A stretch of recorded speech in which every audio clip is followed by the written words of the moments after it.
कक्षा 9 र 10 को लागि ज्यामितिको आधारभूत जानकारी भाग 4। आजको हाम्रो टपिक छ चतुर्भुज। कुनै पनि चतुर्भुजको भित्री कोणको योगफल 360 डिग्री हुन्छ। यसलाई हामी 180 डिग्री इन्टु n-2 भन्ने सूत्र प्रयोग गरी निकाल्छौँ। अगाडि हामीले त्रिभुजको निकाले जस्तै यहाँ n भनेको 4 राख्छौँ, किनभने चतुर्भुजमा 4 वटा भुजा हुन्छ। चित्रमा हेरौँ, एउटा, दुईवटा, तीनवटा, चारवटा। यसरी चतुर्भुजमा 4 वटा भुजा हुने भएकोले हामीले 180 डिग्री इन्टु n-2 भन्ने सूत्रमा n=4 राखेर चतुर्भुजको भित्री कोणको योगफल 360 डिग्री निकाल्न सक्छौँ। अब हामी विभिन्न प्रकारको चतुर्भुजको बारेमा जानौँ। 1 नम्बरमा छ समानान्तर चतुर्भुज। सम्मुख भुजाहरू समानान्तर भएको चतुर्भुजलाई समानान्तर चतुर्भुज भनिन्छ। यसलाई हामी छोटकरीमा SC भन्ने गर्छौँ। समानान्तर भनेको दुईवटा लाइनहरू एकअर्कामा कहिले पनि काटिँदैनन्, त्यस्तो लाइनलाई हामी समानान्तर लाइन भन्छौँ। अगाडि हामीले पढिसकेका छौँ। चित्रमा हामीले एउटा चतुर्भुज लिएको छौँ जसमा AB समानान्तर DC,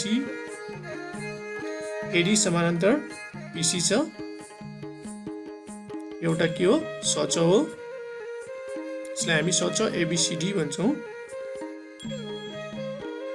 समानान्तर चतुर्भुजको गुणहरू। समानान्तर चतुर्भुजको सम्मुख कोणहरू बराबर हुन्छन्। सम्मुख भनेको हाम्रो आमुन्ने सामुन्ने रहेको। चित्रमा ADC बराबर एङ्गल ABC हुन्छ, एङ्गल DAB बराबर एङ्गल DCB हुन्छ। त्यस्तै गरी समानान्तर चतुर्भुजको सम्मुख भुजाहरू बराबर हुन्छन्। चित्रमा हेरौँ, AB भुजा बराबर DC, त्यस्तै गरी AD भुजा बराबर BC हुन्छ।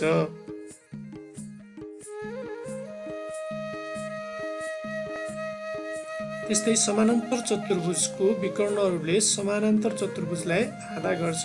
चित्रमा हेरौँ,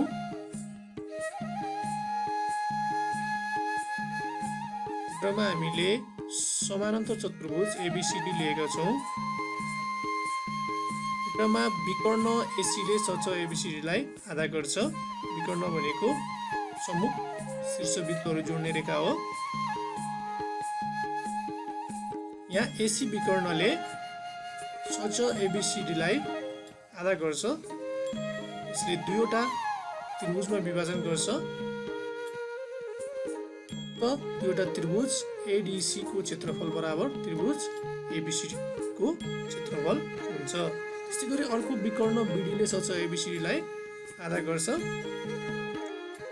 यसले पनि दुईवटा त्रिभुजमा विभाजन गर्छ। त्रिभुज ABD को क्षेत्रफल बराबर त्रिभुज BCD को क्षेत्रफल हुन्छ। यसरी SC को विकर्णले SC लाई के गर्छ?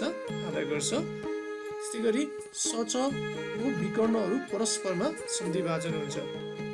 O बिन्दुमा काटिएको छ, यो मिड पोइन्टमा काटिएको हो।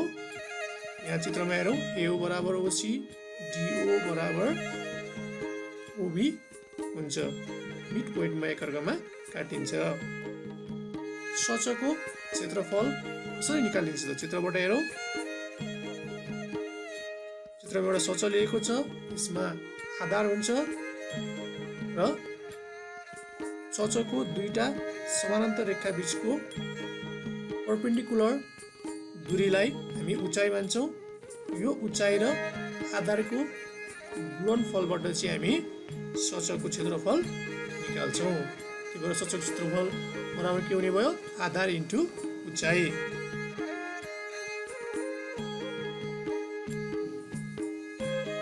दुई नम्बरमा छ आयत।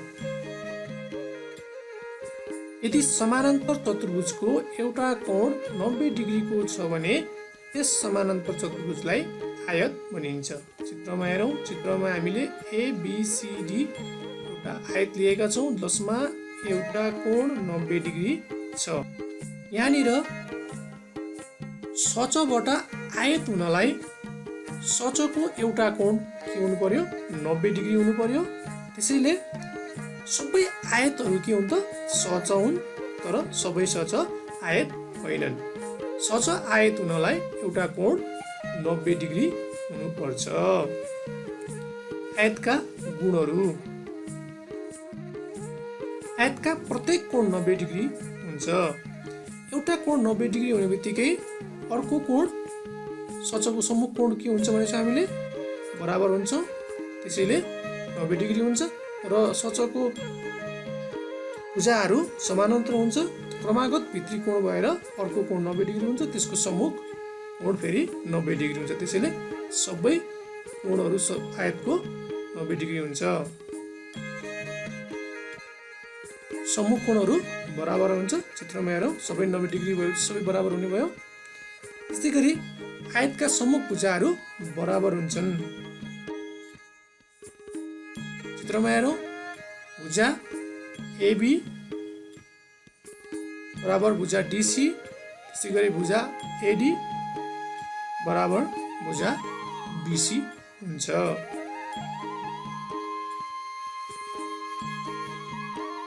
त्यस्तै गरी आयतका विकर्णहरू आपसमा बराबर हुन्छन्। चित्रमा हेरौँ, चित्रमा विकर्ण एसी बराबर विकर्ण बिडी हुन्छ। आयतका विकर्णहरू परस्परमा सन्धिभाजन हुन्छ भनेको यो मिड पोइन्टमा काटिन्छ, ओ बिन्दुमा काटेको छ। यो चाहिँ दुईटै विकर्णको के हो त, मध्यबिन्दु हो। एओ बराबर ओसी र डिओ बराबर ओबी हुन्छ। त्यसै गरी आयतको विकर्णहरूले आयतलाई आधा गर्छ। हामीले सचलाई विकर्णले आधा गर्छ भने जस्तै यहाँ पनि आयतलाई विकर्णले के गर्छ, आधा गर्छ। दुईवटा त्रिभुजमा विभाजन गर्छ र त्रिभुजको क्षेत्रफलहरू के हुन्छ, बराबर हुन्छ। चित्रमा हेर्न सक्नुहुन्छ।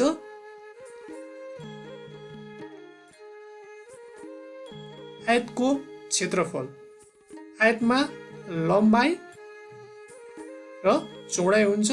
उक्त लम्बाइ र चौडाइको गुणनफलबाट हामी आयतको क्षेत्रफल निकाल्न सक्छौँ।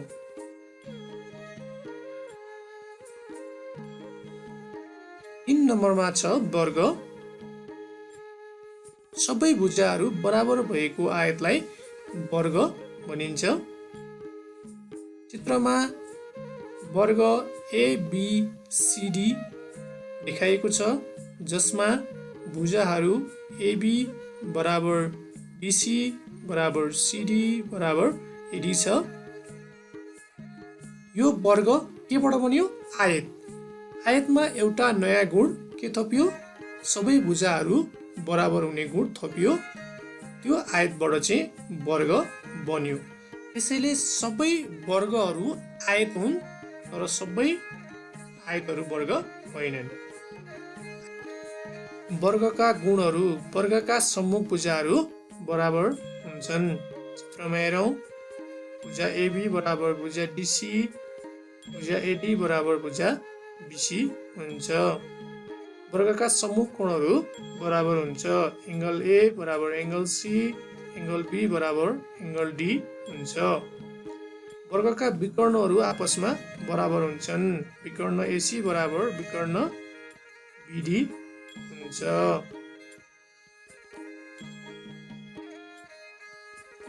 वर्गका विकर्णहरू आपसमा समकोणी हुने गरी सन्धिभाजन हुन्छन्। चित्रमा हेरौँ, चित्रमा वर्ग एबिसिडी देखाइएको छ जसमा विकर्ण एसी र बिडी बिन्दु ओमा काटिएको छ र यहाँ काटिँदा बन्ने कोणहरू angle AOB, angle AOD, angle DOC र एङ्गल सिओबी सबैको नाप 90 डिग्री हुन्छ। यसरी एकअर्कामा 90 डिग्री भएर मिड पोइन्टमा काटिन्छ।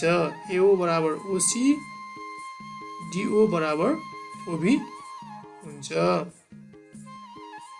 वर्गका प्रत्येक विकर्णले शीर्षकोणलाई आधा गर्छ।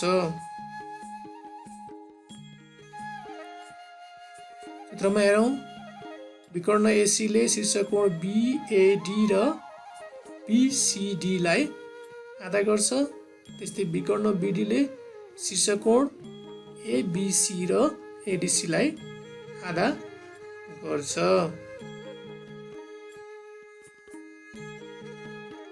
वर्गको क्षेत्रफल पनि हामी लम्बाइ इन्टु चौडाइबाट निकाल्छौँ, जसमा लम्बाइ र चौडाइ बराबर हुन्छ L इन्टु L र L स्क्वायरबाट हामी वर्गको क्षेत्रफल निकाल्छौँ। यदि वर्गको विकर्ण मात्र दिएको अवस्थामा वर्गको क्षेत्रफल निकाल्न 1/2 विकर्णको स्क्वायर प्रयोग गर्छौँ।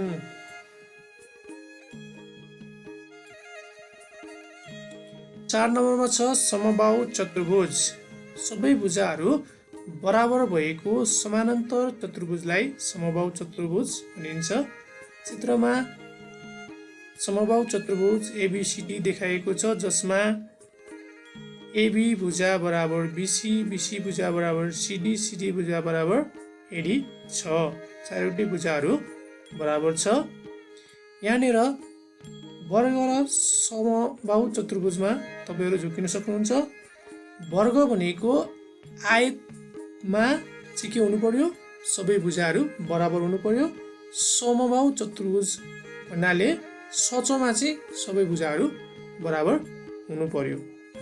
सबै समबाहु चतुर्भुज सच हो, तर सबै सच समबाहु चतुर्भुज होइनन्। समबाहु चतुर्भुजका गुणहरू। समबाहु चतुर्भुजका सम्मुख भुजाहरू बराबर हुन्छन्। हामीले सचमा हेरिसकेका छौँ यो कुरा। समबाहु चतुर्भुजका सम्मुख कोणहरू बराबर हुन्छन्, यो पनि हामीले सचमा हेरेका छौँ। समबाहु चतुर्भुजको विकर्णहरू आपसमा समकोणी हुने गरी समद्विभाजन हुन्छन्। चित्रमा AC विकर्ण र BD विकर्ण O बिन्दुमा काटिएको छ। त्यो काटिँदा बन्ने कोणहरू सबै के हुन्छ, 90 डिग्री हुन्छ र दुईटा विकर्णहरू मिड पोइन्टमा काटिन्छन्। त्यसैगरी समबाहु चतुर्भुजका प्रत्येक विकर्णले शीर्षकोणलाई आधा गर्छ। समबाहु चतुर्भुजको क्षेत्रफल कसरी निकालिन्छ हेरौँ। त्यसको लागि हामी 1/2 इन्टु विकर्णहरूको गुणनफल भन्ने सूत्र प्रयोग गर्छौँ। 5 नम्बरमा छ समलम्ब चतुर्भुज। दुईवटा भुजाहरू समानान्तर भएको चतुर्भुजलाई समलम्ब चतुर्भुज भनिन्छ। यसलाई हामी छोटकरीमा SLC लेख्छौँ। चित्रमा हेरौँ। चित्रमा ABCD समलम्ब चतुर्भुज हो, जसमा AB भुजा समानान्तर DC छ। समलम्ब चतुर्भुजको क्षेत्रफल कसरी निकालिन्छ हेरौँ। त्यसको लागि हामी 1/2 इन्टु उचाइ इन्टु समानान्तर भुजाहरूको योग भन्ने सूत्र प्रयोग गर्छौँ, जसमा